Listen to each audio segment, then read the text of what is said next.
Good evening and welcome to another edition of the Magpie Circle, counting down the days to the big one against Chesterfield.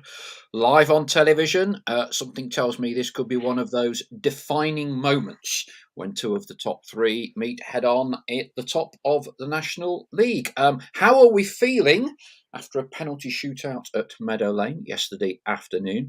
Out of the FA Trophy. Some people are gutted, others saying it's a blessing in disguise. What's your take and what's your views on the performance yesterday? A couple of Magpie chicks making their debuts. What did you make of their contributions? That was probably the singular best highlight of the 90 minutes during the afternoon. Do we need more new blood? A lot is being mentioned about that. And anything else you would wish to debate. Also, of course, a contract extension for Luke Williams as well. Your thoughts and your take on that. We're joined by Mark Stallard this evening. Mark, good evening to you. Evening, Paul. Evening. Yeah, and it's already quite busy, and we've got no matter on Brexit, we've still got plenty of European dialer in us. Stephen Elwis says hello from Celles-sur-Cher in the centre of France. Not sure what my French is like. I don't even know where it is, but delighted to have you on board and trust the broadband is good in central France, Stephen. Jurgen Halligan says one positive from Tuesday was the two youth players that came on. I think he means Sunday.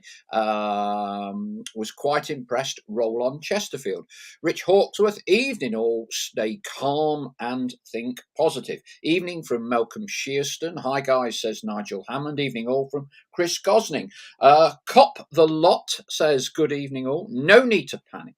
Let's stay positive and get a good result Saturday and Tuesday and prove to the league we are the real deal. Evening all from Matt Pigeon. Chris Gosling says we definitely need some additions. Chesterfield signing Colclough is a big signing. We could do with that kind of boost. Karen Knight says hello everyone. Matt Pigeon, we need more faces. Maybe Mitchell needs to go. Perhaps Lavery from Scunthorpe. Andy Walton, good evening to myself and Stell. Richard Hawksworth, another forward. Heightened physicality would help us to put plan B. We always, everyone always is looking for a plan B into action when teams come and sit. Chris B, I'd be very concerned if Slocum picks up an injury.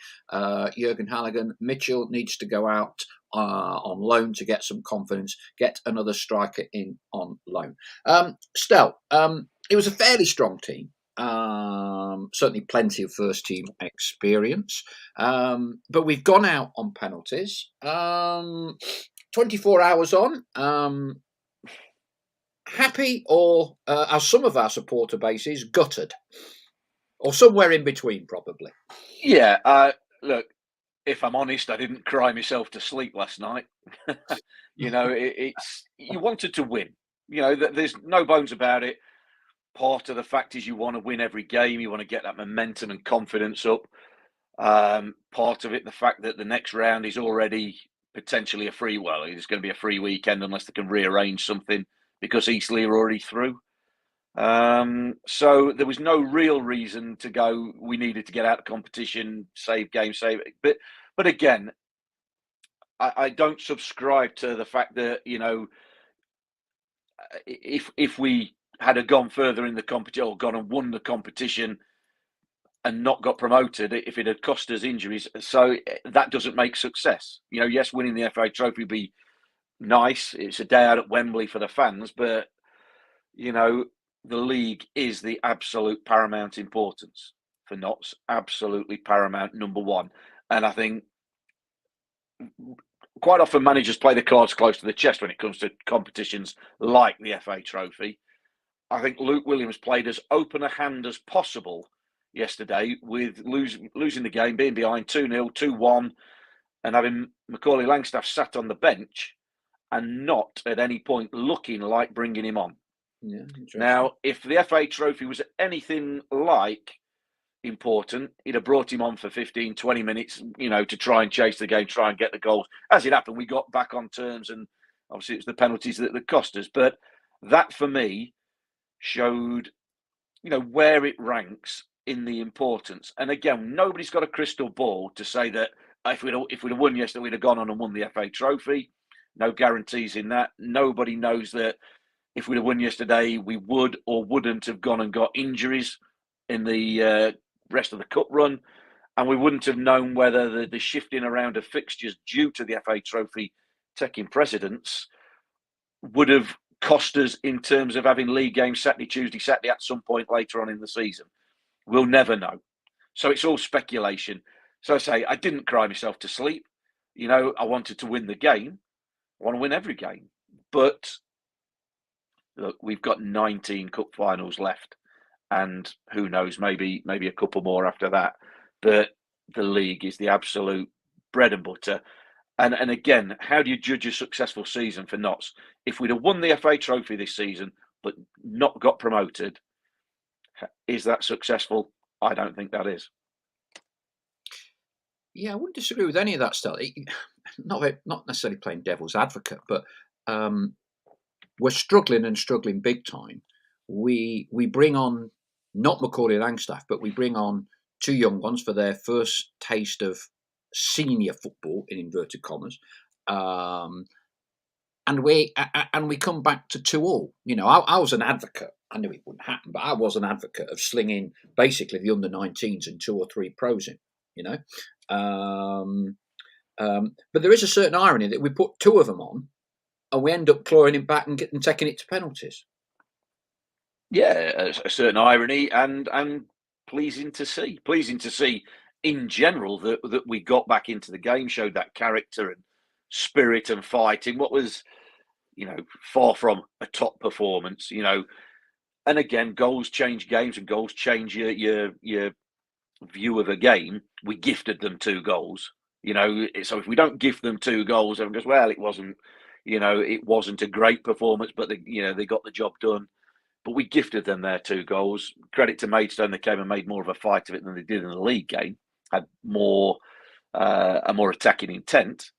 But yeah, the 2 young lads coming on, I think is the bright spot of yesterday.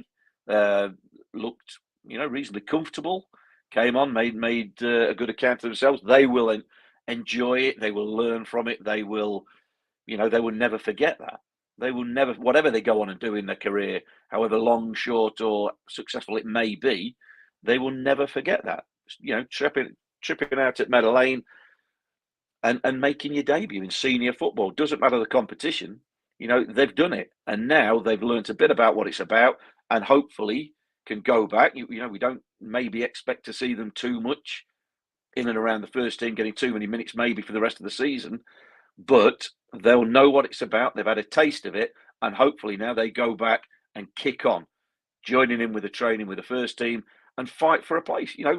I don't expect to see them, but it's down to them, down to any young lad. When you're trying to force your way in, you've got to show the manager, and hopefully having a taste of it gives you that incentive to think, yeah, I want more of it. But both of them came on and showed some nice touches, did well, acquitted themselves perfectly well, and hopefully that bodes well for them and their future. Yeah, I think it's also, I think symbolically, quite a big shot in the arm for Notts' academy and youth system, because historically, Notts have produced a lot of players. But over the last, decade and a half, financial cutbacks, constraints, it's been disbanded, it's been reformed. There's players like Wes Morgan when it was disbanded, who was a 15-year-old, 16-year-old at Notts, and he ends up at Forest and goes on to win a Premier League medal with Leicester City. And there haven't been many that have got remotely close for, I'm thinking, 6-7 years. I mean, there was a class when Hayden Hollis came through. I think it was Martin Allen that gave him his debut against Jordan Rhodes, Huddersfield. So that had been 2012. Greg Tempest came through. But 6 or 7 years now, there's been very, very little. And hopefully, that can demonstrate to parents, younger, of younger kids, that there is a pathway. I know it's only the trophy, but there's nothing like being able to point to a young lad being given a chance. And I think it's probably fair to say since the brothers came in, they've looked more at bringing in players, probably because there isn't the depth of talent. We would think of Tyrese Palmer, who was very hotly tipped at one point. I think we had an under-18s. I think you were covering the club at the time, Stel, that won one of the Midland leagues and those sorts of things. Mm. And we kind of thought they would break through, and none have. And then you've got Tiernan Brooks, made an appearance a couple of years ago, played a pre-season, and just one or two people have asked me about this. Tiernan was cup-tied from his time at Hednesford, so he couldn't be considered yesterday. Several people got in touch with why didn't Tiernan play, given he's not gone out on loan anywhere else. That was the reason there. So, and as James Ford has pointed out, yes, Sam Osborne is probably the last one that has made, if you like, a meaningful breakthrough. And I think symbolically, I hope now that gives a fillip, and to all the people at Notts, because we all know there's been big budget cutbacks, gives them a bit of a fillip with all the work that they're doing behind the scenes with the 14s, 15s, 16s. We've lost at least one player to Forest a couple of years ago who's had Welsh schoolboy honours. So hopefully that is, I think a well-timed boost for all the work that they put in behind the scenes. Yeah, absolutely. I mean, all clubs, at levels way above Notts. I mean, everybody from a fan perspective loves to see a young lad come through, whether they're a local lad or, but they've been brought up through the club system. It obviously helps if they're a fan and local anyway, but anybody that comes up through the youth system, everybody loves that. I think everybody's willing to give them a bit of leeway, a bit of time, and they want to see it. From a club perspective, it's absolutely vital because you're trying to attract players of all ages, from nowadays sort of 6, 7, 8 years old. And you've got to have a selling point. You've got to have something to say you need to come to Notts because of what. And parents and people who are looking after, whatever the age they're looking at, the older ones I'm probably speaking about a little bit more. But when it comes around to signing terms, schoolboy terms, and you sort of apprenticeship YTS terms, what they are now, the scholarship forms and things like that. It helps massively if you've got a track record of players, come and join us because look, we've got X, Y, and Z players who've come through the academy, played in the first team and gone on or are playing in the first team. And they've shown that pathway that it is possible. If you haven't got that, it's a difficult sell, or it's a harder sell to say to young players, this is the future, this is the place you want to come, because what? Well, we've got nice facilities, yes, we've got good coaches, where's the trodden pathway of youngsters coming from the academy into the first team? If you haven't got it, it's very difficult. I mean, you look back over generations, of my sort of time.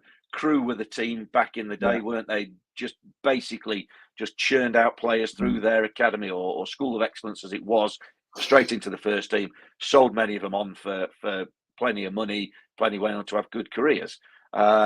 Exeter are one more modern nowadays. They do a similar sort of thing.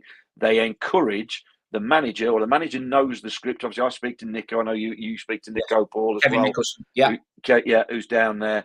And it's sort of a club, not a mantra, it's almost like a club rule that any youngster who is good enough, it's not just any youngster, but who is showing signs of being good enough, gets integrated within the first team, starts travelling with the squad, and then maybe gets named on a bench, and so that continual, it's a succession path, isn't it? It's to show people that it is not just, you're not just going down a blind alley. You sign for XYZ's academy and nobody ever comes through from it. So you may as well go somewhere else. You've got to, and that has to start somewhere. As you say, I don't think Notts have had that over a period of 15, 20 years. There's not been too many success stories come through like that. There's been a few, and there's been one or two that go on, but I don't think it's been enough. And I think that's something, particularly now Notts are in non-league, it's absolutely vital. And you've got to, for the better players, you're fighting against a lot of clubs in the Midlands in this area. So, again, you talk about asset stripping of, we'll go on to Luke Williams' contract, I'm sure, with Macaulay Langstaff. The assets at the first team level can be stripped because Notts are in the National League. But the assets at a younger age and that lower level, in terms of players that are just showing potential, they can be stripped away for next to nothing. And the club is fighting against that desperately. Yeah, and it's certainly sparking quite a bit of debate among our flock. And yeah, there's a few names that James Ford has thrown a few out. And he's absolutely right. Sam Osborne, and I know that Sam's parents kind of felt he got the thin end of the wedge and didn't make as many appearances as they thought he could have done. James also goes on to mention Kiana Tete, absolutely, yeah. Sold, I guess, really, in the death throes of Alan Hardy's reign to try to balance the books and pay the wages. 250 grand was the maximum Notts could get, and he went to Tottenham. Jim Mack says Curtis Thompson, yes, given a free transfer, gone on to have a good career in the league with the likes of Wickham and got promotions there. Chris B mentions Donga He, yeah, young Chinese lad, played in a pre-season game under Kevin Nolan, and club got about 250, which is kind of the maximum figure from Wolves. Wolves had an element of Chinese ownership at the time. Remy Sky mentioned Donahue there. Matt Pigeon, Ian Cook says Jack Bean, that's quite right. Sold to Liverpool, now on loan at Kidderminster. Yeah, Jack came through the ranks and Liverpool bought him when he was about 15 or 16. But Matt Pigeon, I think, raises a fair point. Do we not think we don't put them in the team from the ages of 16 to 18 like others do? I guess your point would always be, Stel, you've got to earn the right. But I think the other point that you've touched on there, we are now playing at the lowest standard that we've ever played professionally as a club. And I think Hayden Hollis, correct me if I'm wrong here, will be the last player that's come through our system and made, I don't know, 50 appearances. There is no kind of link between someone coming through the youth setup all the way through, racking up 100, 150, 200 appearances. And I know it's it's more difficult now, still, isn't it? Because they get cherry picked and they get picked off. But I think you would, be looking for a few more younger players to be establishing themselves as regular first teamers. Yeah, I mean that's the ultimate, because that's where potentially your price is or your value of the players is going to marry up with hopefully them getting the club success. And the two have got to marry. It's all right selling players on that at 15, 16, 17 who haven't been in the first team and making money on them. That's fine. We've got to balance the books.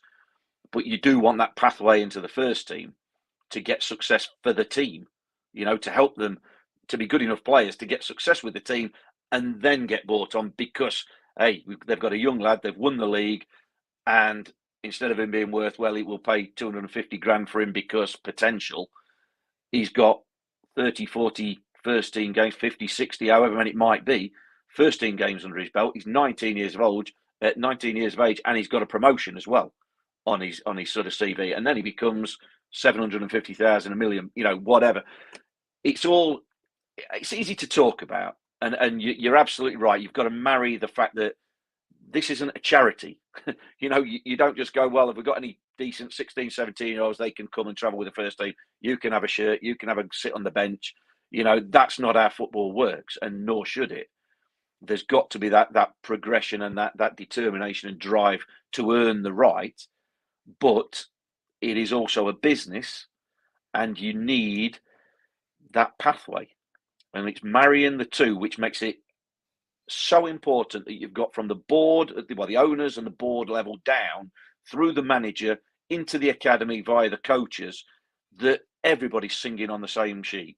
Everybody's pulling the same direction, that it is set out. It is mandated that, look, we will not fast track players. You can't really fast track players, but if there are genuine talents in there, you can certainly keep a closer eye on them and make sure that they are in and around the first team, in and around the senior team training wise, in and around games, in and around the FA Trophy games, like we saw on Sunday yesterday.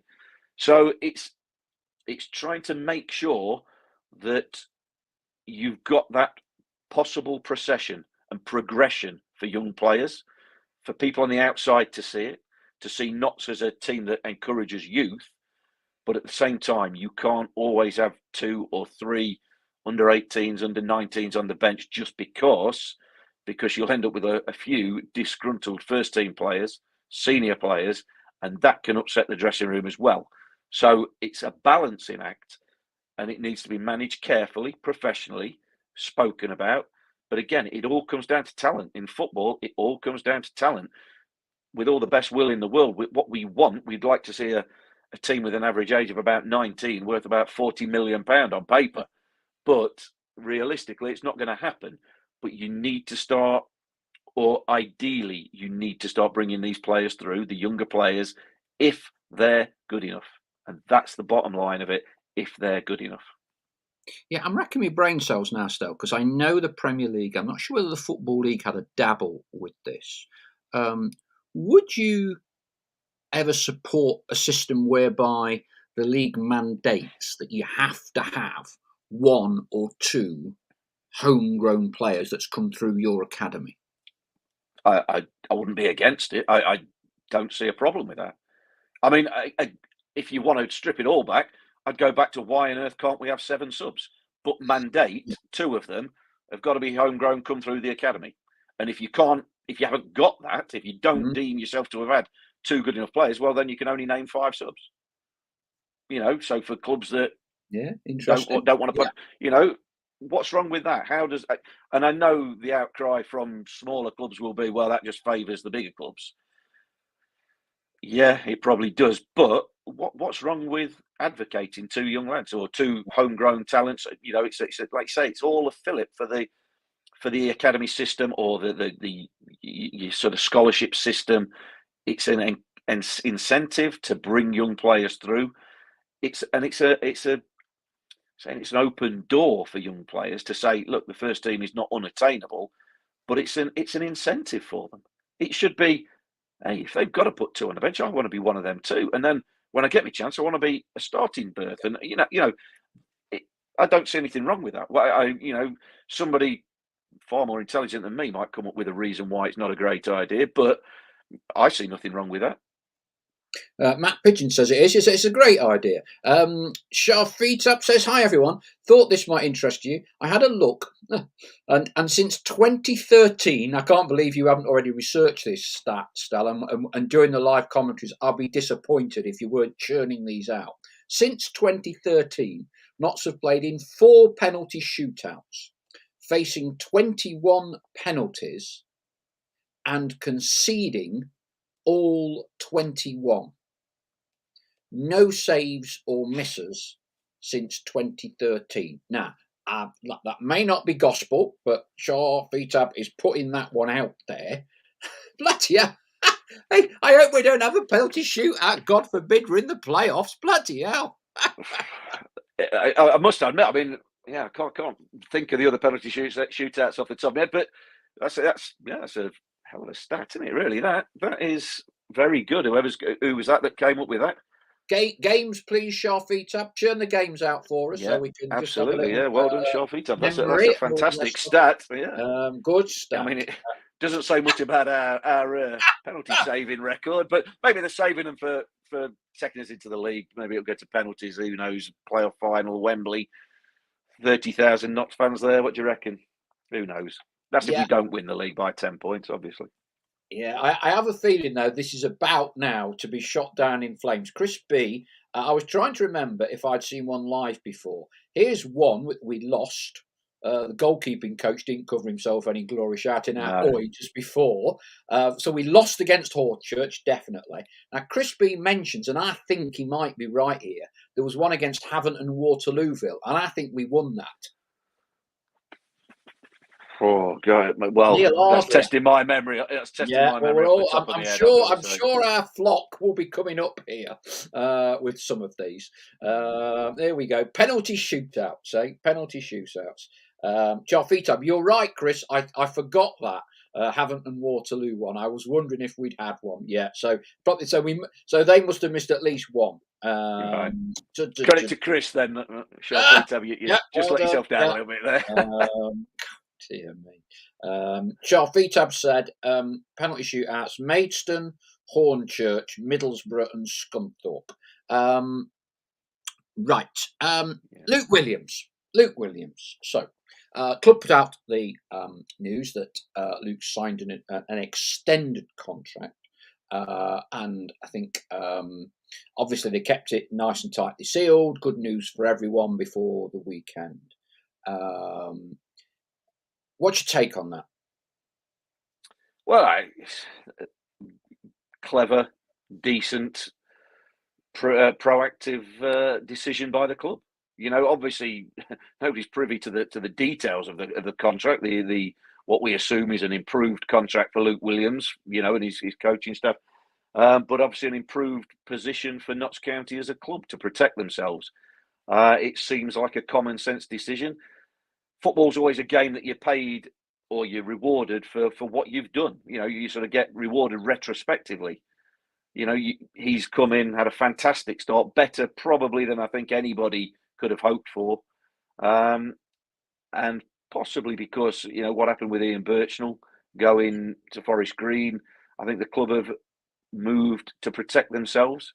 Yeah. And rewarded him with a longer term deal, probably improved financial terms, I would think, but also improved financial terms, compensation package for the club should he go somewhere, you know, in the time of that contract. So I think every party gains from it. I think it shows an amount of loyalty to the club. It shows good ambition from the club and reward for a manager doing well.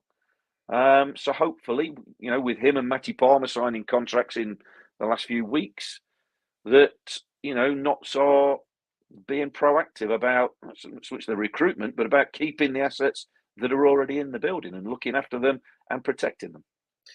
Do you read anything into the timing of the extension or a new contract, given the linkage with, you know, among others, Portsmouth? Well, the timing, we all heard and saw that Portsmouth the bookies had installed him as the odds-on favourite or the short price favourite for He was being Portsmouth. linked with Rolls, wasn't he, Luke? Yeah, absolutely. But okay, whether it's Portsmouth, whether there was anything in that or not, we'll never know. But with the record he's got, with the football that Notts are playing, with the attention that will attract, it might be a Portsmouth. It could be another club. It will be another club. Ian Birchnell had Notts at fifth in the league, playing some decent attacking football, some really good attacking football. You know, a little bit leaky at the back at times, question marks about being a little bit nice, but playing good attacking football. And he got, I say poached, but he got taken 2 divisions higher. Forest Yeah. Green earmarked him, identified him as an asset that they want in their club, and they came and they had the clout to get him. Now, Luke Williams is doing a level or two better in terms of the table, in terms of the results, in terms of the all-round performance. So he is going to attract interest, whether it's Portsmouth. You know, again, we know agents and things can put 2 and 2 together or put things out in the press that aren't necessarily completely true, but it's only a matter of time before somebody comes knocking on the door with a serious offer for him, for a serious look. We want him. We identify he's the man. Look what he's done at Notts County. He can come and do that for us. So the club have done the right thing in trying to protect that asset, trying to ring fence him a little bit, give him some reassurance, give him the confidence boost of saying, look, we think you've done brilliantly. Here's your reward in terms of an extended deal and whatever financial implications come with it. But they've protected the club in terms of, I'm certain that in that extended contract, should the compensation or should a club come in and be determined to want him, the compensation package will be a lot higher than it was on his original contract. Yes, and I think, as you've said, and one or two other of our flock have said, it will work both ways. So we will be protected. I don't know whether this is in, but I would not be at all surprised if a club of Football League status or League One and above, League Two and above are interested. Then he is given permission to speak, subject to them agreeing they would pay the compensation. So and that doesn't mean he's going to go, but it means he's then in a position to be able to have a discussion. And so I suspect something like that. What I quite like about Luke is, for me, he does seem to have the managerial bit between his teeth. And I think that he is possibly a little more committed in the sense of getting a promotion on his CV at Notts, because at the minute he has one relegation on his CV. And I think if he takes a slightly longer term view, there's nothing like a promotion on your CV. There's nothing like a promotion on your CV that potentially then keeps you in employment for several years, because you point to that and say, I went and did it. Absolutely. Yeah. Like I say, you get rewarded for what you've done in football. Now, if you haven't done anything on a piece of paper, you'll get rewarded accordingly. You won't get the big jobs when they come around. You won't progress, whether that's as a player or as a manager. But you're dead right. Every little bit you add on your CV of success, and say it puts you a little bit further up the pecking order for the next job. It puts you a little bit higher in terms of the level that you might be managing at or considered at. It's common sense, isn't it? The more successful you are, then that stays with you. Nobody can take whichever manager, Neil Warnock or Jimmy Cyril or anybody throughout history of football managers, whether it's Notts or anywhere else, managers that have achieved something, have achieved promotions, they can't take it off them. It's there forever. Same with players, same with everything. You cannot take it away. You can only add to it. So, but if you've got nothing, then you've got to talk a good game. Then you've got to have people like you. If you've been a manager for 10 years and you've never won anything, then, that then becomes a bit of a tough gig, or a tougher gig, I'm sure. And obviously, I'm talking outside the Premier League, where there's a bit of a merry-go-round for managers. People will be thinking of their own managers that haven't won anything. But in general, and particularly when you're starting out and lower down the leagues, you need success. But having success, having actually won something, will stand you in very good stead if you want to progress. Yeah, I think Chris B makes a good point. Said that Luke had a bad experience under the ownership at Swindon. I remember talking to him about that on our podcast. I think he will appreciate what he's got at Notts under the current owners, and he certainly makes quite a bit of mention of that. That's Luke. There is, I guess, at the minute, Stel, an undercurrent. An undercurrent of a slight loss of momentum. Do we need to supplement what is a comparatively small squad? Strong on quality, not massive amounts of depth. Kevin Castro, who kind of came off the bench for Notts here and there, had a couple of starts. He, as the club have made clear, didn't want to stay at Notts under those parameters, and has now gone to Gateshead, where presumably he feels and has been told, or whatever, that he will be getting regular or more regular 90-minute game time, or starting game time. So we're kind of one down. We've got the goalkeeper in. What do you think? Do you think we now need to be adding players to the squad before, as some people fear, there might be a little dip in results? So you're kind of getting the players in before, God forbid, you go 3 or 4 games without winning, or whatever it is. Yeah, I know what you're saying, and absolutely get it as well. I mean, Kevin Castro leaving, look, he wasn't playing regularly. You're right, and he's gone from a team at the top of the table to a team, down in the lower reaches of it.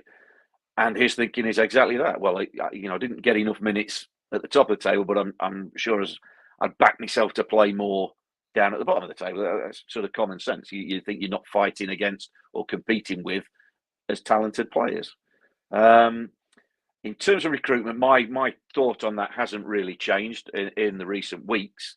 Yes, if we could bring somebody in, or maybe one, maybe 2 players who could add something to us, then I'd be all for it. What I would say now at this point in January is that I wonder if, I mean, like I said, they'll have tabs on players all the while. I wonder if they're just maybe waiting until the window shuts for the Football League clubs, whether that has a bearing on things, that players can then drop down into the National League, but they can't go anywhere in the Football League in terms of looking for them better quality players. Yeah. So I wonder if that's playing a little role in it. And also, what we don't know, and we sort of got a bit of a mention about it yesterday, is that by all accounts there are 2 or 3 niggles floating around in the squad, players Yes. that weren't involved. That now how serious they are, we don't know. We don't think they're very serious, but is it something that's built up over time? And there is football supporters, us that watch it. We're prone to panicking, aren't we? At the worst, the first sign of any we're going down like the Titanic at the minute. Yeah. Well, the fact is, ignore the cup, ignore the cups. We're out of them. Forget that now. Anyway, the league's what matters. We've only drawn 2 out of the last 7, and I know you can make stats say what you want. So you go back a bit further than that, it's not quite as good. We've won the other 5. Yes. So we've dropped 4 points out of the last 7 games, 4 points out of the last 21 available. That's not doom and gloom time. No. But because Wrexham and Chesterfield and Woking as well, I suppose, at the minute, are winning games, there's the, the obvious sort of, is this the wobble coming? Yes. Yeah. And that's where the players have got to be strong. Look, it's a minor wobble at best, but I will say I don't think, in terms of standard, when you asked me whatever it was 2 months ago, and I said if they Notts carry on playing how they are, they'll win the league by 10 points. Notts aren't playing at that level now. Over the last few games, they aren't playing at that level. They're not playing at a bad level because they've got 17 points out of the last 21 available. Yeah. And I am absolutely nitpicking in terms of, it's not panic. We don't need to change everything. We've not suddenly got bad players. We have just slightly come away from playing at that really ultra high level that they were performing at, and they're still performing well, but not quite at the same level. So again, fine margins, really fine margins. Wrexham come from behind the other day and win. We come from behind and get a point. Very fine margins. When we played Boreham Wood and they played Bromley, was it? I think at their place. There will be twists and turns between now and the end of the season, and Wrexham and Chesterfield will have their wobbles, if you like. If we call 2 draws in 7 a wobble, they will do that. And if they don't, then they absolutely deserve to run away with the league. Because you look at the stats and you look at the table and you look at the points tally, the points per game, and I said it on air yesterday after the game, it is looking very much like there could be 3 teams getting over 100 points this season. Unprecedented. We could get in excess of 100 points, in excess of 100 goals, and if we didn't get promoted, how do you classify that for a season? There's a. We hope it doesn't come true, and I hope that's not going to happen. I hope we get the 100 plus points, hope we get the 100 plus goals, and we get promoted with it. But if we didn't, how critical could you be of that? And that's just the way that the season's going and the standards that I would say the top 3 are setting. Woking are on a great run, but if you look at the teams that they've beat, I think they're teams you'd expect them to beat. But, momentum and confidence breeds a different animal. But there's a lot of twists and turns still to go. Chesterfield are only halfway through their league games this season. They've got half a season still to play. Notts have got 19 games left. It's all in the melting pot, and there will be twists and turns. We don't know which way it's going to go, but use the evidence of your own eyes. For me, is that Notts are playing well without playing at the highest standards they've set this season. But they can get back to it. I'm a lot of things, Stel, and I'm going to answer your question. And I'm not a hypocrite. and you know what I'm going to say. Yeah, If we I get know. 100, Yeah, over 100 points and over 100 goals, and we don't go up, then we failed.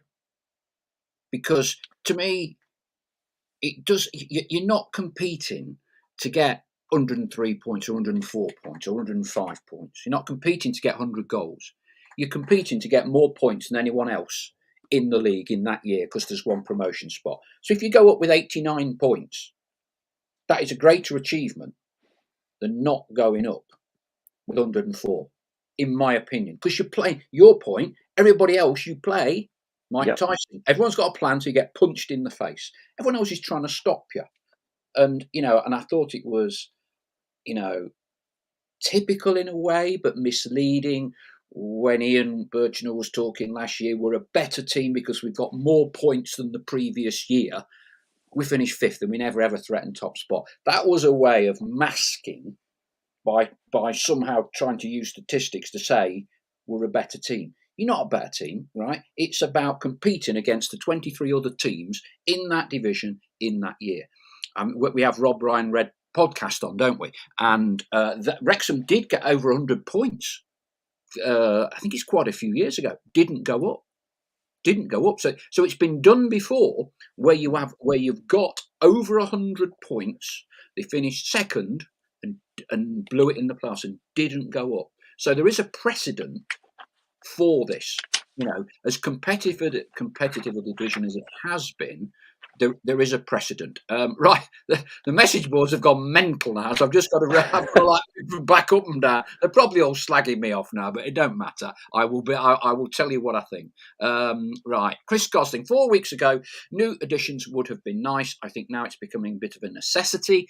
We couldn't even name 7 subs yesterday. I'm not sure we're allowed to, are we? I don't know. I don't know where we are. yeah. We could yesterday. Yeah, you could name 7 yesterday. We only had 6. Right, you are spot on, Chris. I hadn't thought of it in these terms. And Stow, you will tell me if this is right. Ian Cooksey only won 2 out of the last 5 at home. Let me just get to my record. I certainly can't do it from memory, but I can have a look at my Right, stats. okay. I mean, I'll take that. Yeah, I take that's right. Yep. Yeah, Is it? that is right. Yep. I've not put it into that context. Chris B, it's the performances that are causing more of the concern for me.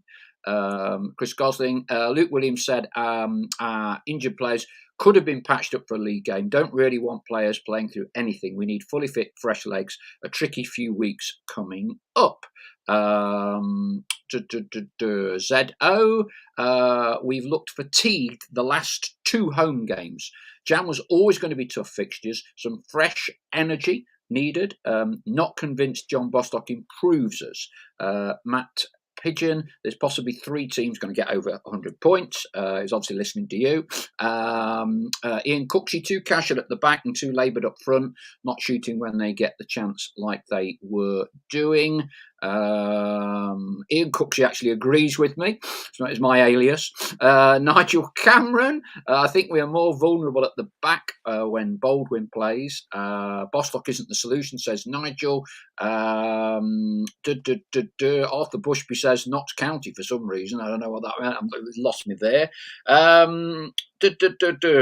Yeah, I mean, I think the little bit of the tone there is that I think there's an element of our supporter base that are almost expecting us to wobble now. And I've spoken a lot about mentality. I mean, we both know, Stowe, you go and win at Chesterfield and we're all going to storm the league again, 110 points or whatever it is. Conversely, if you don't win there, then, all the wobble started, we need to sign this, that and the other. Look, Chesterfield is 1 game, okay. But how seminal do you think potentially Saturday is? Well, I think for the reasons you've sort of touched on there, I think it takes on a little bit more. It could have added significance for Notts in a positive way, because there's just the murmurings and the sort of feeling that, are we ready for the wheels to come off here? Are we in for a downturn? And again, reiterate, 5 wins out of 7, 17 points out of the last 21. The lad there, whoever said that about the home form, is absolutely correct. The away form of the last 5 games is 1-4, drawn 1 away from home. So away from home to Chesterfield, who are genuine promotion rivals at the moment, and probably will be for the remainder of the season. If we win that game, playing well, playing how we are doing, which is absolutely feasible, or even play better, go back to playing, the small incremental increase. It's not a massive drop off in form. We haven't dropped off a cliff. We've just come away from the highest levels that we set early, which were never going to be sustained all season. So if we win the game on Saturday evening, then I think that gives everybody a massive shot in the arm, fan base included, to go, oh yeah, we are still a great team at this level. We are still right at the sharp end. We are still serious title-winning contenders. Not just, well, we're going to be in the mix. I think that really just re-galvanizes everybody, gives everybody that shot in the arm, that belief that, say, you just hear one or two comments that people think is just maybe just draining away, that, we're top of the league, but look at the games in hand and we've not played, we look a bit leggy, and but if we go and win Saturday, like you say, everything's good again, everything's rosy in the garden again. But I think it just helps massively, and I think it'll give the players a shot in the arm as well to say, we've beat another top team in this division. Let's not forget the tough game they gave us at Meadow Lane. Them 2-0 up, bossing it for the first hour.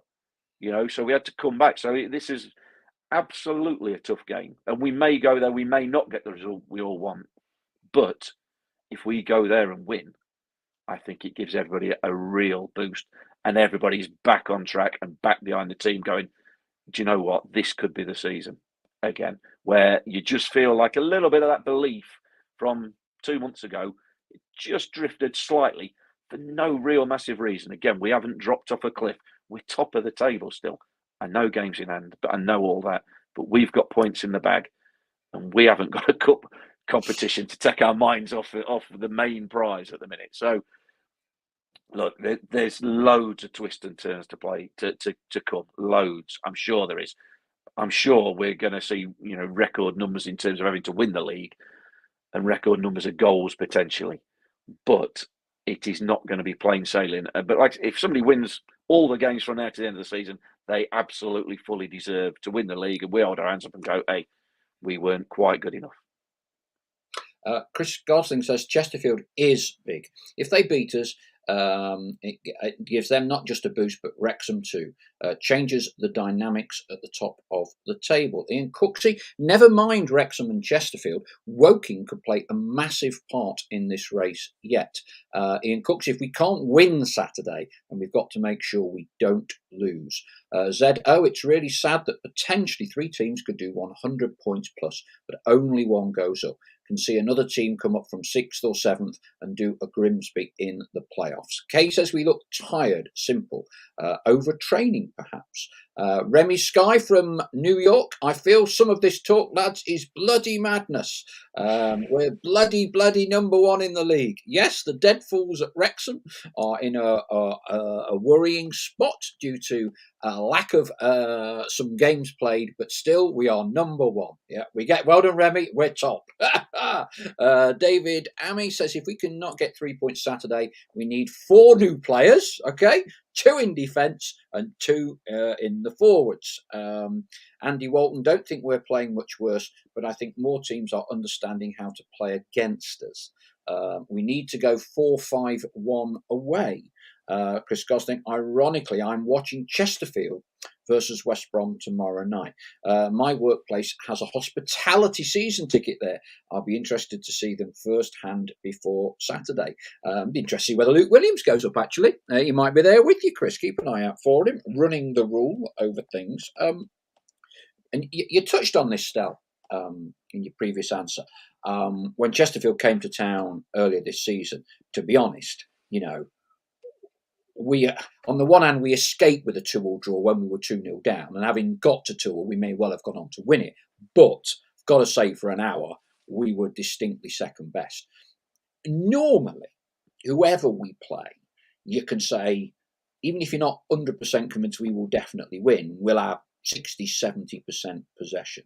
I think it's going to be interesting Saturday, because one would imagine Chesterfield will stick a press on, get in our faces. For me, it will be interesting to see, can we play our normal game Saturday, or are Chesterfield going to knock us out our stride, so to speak? Well, they're certainly going to try, aren't they? I mean, that's every football match that ever takes place. You try and knock the opposition out of their stride. You try and do what they don't want you to do, and try and hurt them when you have the ball. Most of the time, Stel, we know that Notts are going to be fairly dominant, and if they're not wasteful in the final third, we probably win the game. If you look at the number of games we've won, I think Chesterfield is one of those where I think it is going to be very interesting as to whether Chesterfield can really get in our faces, and we're not having anywhere near as much of the ball as we normally have. If we don't play well enough. But if we do play well, I think we still boss the ball.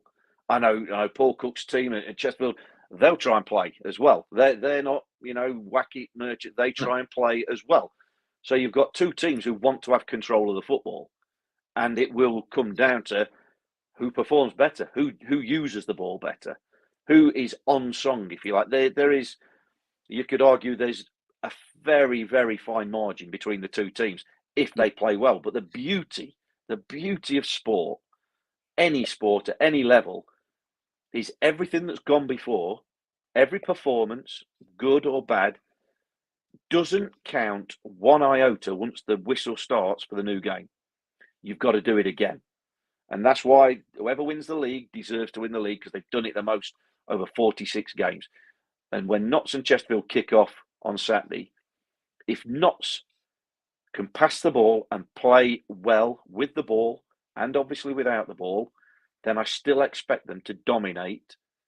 I expect them to have more possession of the ball than Chesterfield. However, if Notts aren't right at it and Chesterfield are on song, then Chesterfield will have a lot of the ball.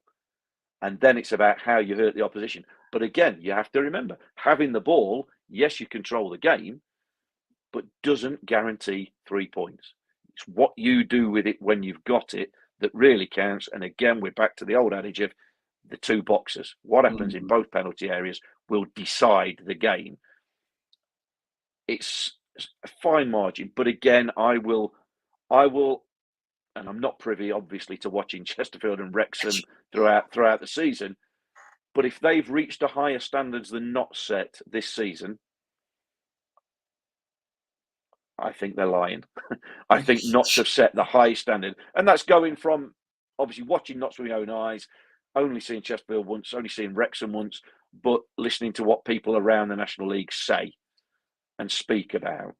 And by and large, people say Notts' levels, best levels, are slightly higher than the others. But that's irrespective. That doesn't mean a thing come Saturday if Notts don't reach them high levels. But the same goes for Chesterfield. And the same will go for Wrexham when we play them. Same goes for every week. If you don't reach your highest levels, then, you can expect to not get something sometimes. It happens at every level of football. Who'd have thought Arsenal would be 8 points clear of the Premier League? Yeah. But their levels are dictating that they're there. It doesn't matter the badge or the shirt or why aren't Liverpool doing, but why aren't Man City top of the table? Because historically they've been the best two teams in recent years. Well, that's then. That's gone. It's all about the here and the now. And the here and the now for Notts is going to be Chesterfield on Saturday, where they've got to perform again. Again, the old boring cliche of one game at a time, but it is absolutely true. The league is decided by who wins the most of them 46 games, 46 cup finals, whatever you want to call it. But whoever gets the most points, and again, back to the point of 100 plus points, 100 plus goals. But and I agree with you. I agree that it's all about promotion. Otherwise, you can't say it's been successful. You can't be overly critical No. but No. its success is all about getting out of this division. That determines success, and there's no two ways about it, really. That is what it's all about. So Saturday is one step along the way, but I think it does just take on a little bit more, obviously a little bit more significance in a season like this, in a division like this, where it looks like you've got three. And I don't want to exclude Woking, but I don't know as if they'll go the course and distance like Chesterfield, Wrexham, and Notts will. So three really strong candidates, and Woking at the minute on a real good run. But again, I would say, just to calm that down, have a look at who they've beat. So three teams, an absolute fine line maybe between them, but a lot to come. But Chesterfield on Saturday will be a real acid test for Notts, and hopefully they can dampen all these sort of the sparks of the downturn in form. Yeah. I'm going to read a few more out thoughts as we wrap up the show. If you can all just tap in your score predictions for Saturday, and then those of you who get it right can bask in glory next Monday. So get tapping score predictions for Saturday. Ian Cooks says extra time tomorrow night in the FA Cup for Chesterfield would be nice. Chris Gosling says Bajrami, Palmer and JOB needed in the middle Saturday. Chris B says Bajrami has to play in midfield on Saturday for me. Ian Cooksey got to stop the supply line, i.e. King, Mandeville and Dobra. Chris Gosling says I worry about Nemane playing right wing back Saturday. Think he could be targeted as a defensive weakness. Remy Sky there saying it's ruddy cold in New York. It's not much better here, Remy. Kay says Notts have got to get Langstaff in the game more. He hardly touched the ball against Boreham Wood. Matt Pigeon says for me, Kedwin Scott is the key man at Chesterfield. If he starts his work rate coming for the ball, etc. Andy Walton, our saving grace is Ross in goal for them. Previously, Loach and Ramsey kept them in it. Jurgen Halligan, 2-1 to Notts. Nigel Cameron, 1-1. Ian Cooksey, 2-1 to Notts. Gerald Chihuri, 1-1. Chris Gosling, 2-2. Malcolm Shearston, 1-0 Notts. Karen Knight, 2-1 Notts. Cop the lot. Notts to win 2-1. Duncan Comrie, 3-1. Simon Blair, biggest Notts margin so far, 3-0 to Notts. Dale Pike, 2-0 to Notts. Zedo, 2-2 draw. Not a bad result for us. Okay, we're coming up to the hour mark. That about wraps it up for tonight. News of a special show we've got on Wednesday. This will be interesting. And as always, we do not degenerate to social media Twitter numpty level on this show. But I've been having a chat with Chesterfield's Chief Executive, John Crute, Director of Chesterfield for many years. He's a good guy, is John. He's been a big pioneer of walking football as well in the country.